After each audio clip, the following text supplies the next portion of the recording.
that you touched on in terms of like, be that doctor, be that lawyer, be that person that's in that role. I was blessed in that my mom and my dad, they actually encouraged me, like, if you want to write, then go and write. If you want to draw, go and draw. If you want to do this, then go and do this, because, it's not always going to be a situation where this is going to be here for you, because they were seeing beforehand that things were going to be going the way that they were going. For a lot of us, we want that safety, or a lot of our parents wanted that safety for their children. Make sure that you're stable, make sure that you're taken care of, and I don't think there's anything wrong with it, but when it gets to a point where you're like stifling your kids so much, and you're crippling your kids so much, and it's like, okay, I might be good at this, or I might be getting good grades, but it's not what I want to do. Yep. And that can, build up resentment, and that can build up animosity, and relationships can crumble because of that. But it just seems like it just keeps going and going and going. In therapy for all the time, a lot, like, how do I manage these relationships while I'm also taking care of myself in this way? And how do you, what happens when people don't understand? What happens when people don't get it? What happens when you constantly hear, well, you're too busy for this, right? I feel like at some point, all of us have heard that. You're too busy for this, so I'm gonna stop inviting you to stuff, or you can't, right? And it's hard. It's really, really hard, and sometimes it feels like you have to make this choice, right, between you and your business or your service, or kind of what your passion is, and your relationships, right? But I think what can help with that is also accepting that you can't make people get it. And if you are trying to force yourself to make people understand, you got to recognize that you can't control what they're willing to understand, what they're willing to accept of you, and as you grow in your business. Because it's also a way where people might have known you when you first started and things looked a certain way. Your time looked a certain way, your energy looked a certain way, your mood looked a certain way.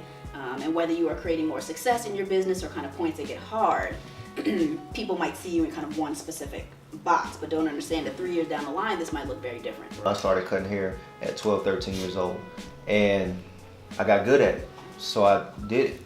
I didn't know that I was going to have to try to become an expert in marketing, an expert in my own finances, an expert in, like you say, even analytics and your statistics, and knowing the trends and things like that. And I think that's where a lot of people end up becoming discouraged, because you have to, as an entrepreneur, you do everything. You the janitor, you the CEO, you're all of it.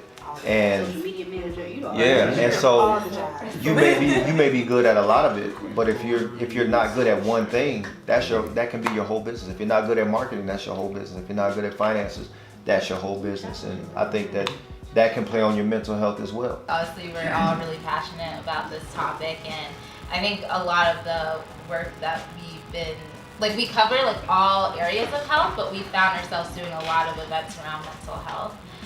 It's definitely like an area that's of interest to the Black community, and it's really exciting that Black people are like talking about it now. When you're working for someone else, it's easier to just like show up to that job, like if you're not mentally feeling the best, and just like physically be there, but be like tapped out.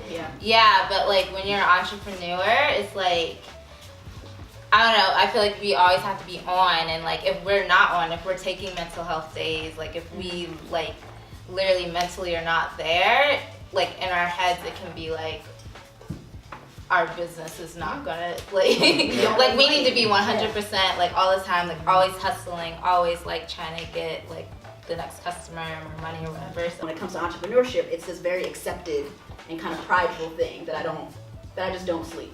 I don't sleep. I didn't sleep all weekend. One of the first things that's always connected with that is no days off. Sleep when you die. Sleep when you die. Sleep is for the weak. I enjoy sleep. What's the sleep because of death? Yes. Yeah. Like it's literally saying like don't sleep. He was doing what he likes to do part-time, working a full-time job. But the minute he went into it full-time, it was like, that was such a passion. He couldn't wait to go into it full-time. Yeah. But now he can't figure out how to survive, and business comes at him left and right. Wow, yeah. But he can't even entertain the fact that he's actually in business for himself, because he's so in love with what he does. Wow.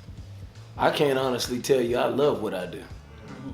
This is just what I do. Right. And I appreciate what I do, but I can't honestly say I love it.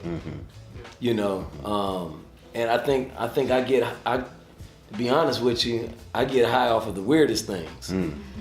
And it's not my job, man. It's like what I want to do, I know I can't afford to do it. So I just leave it alone. And that stresses the hell out of me. Wow. Yeah. Wow.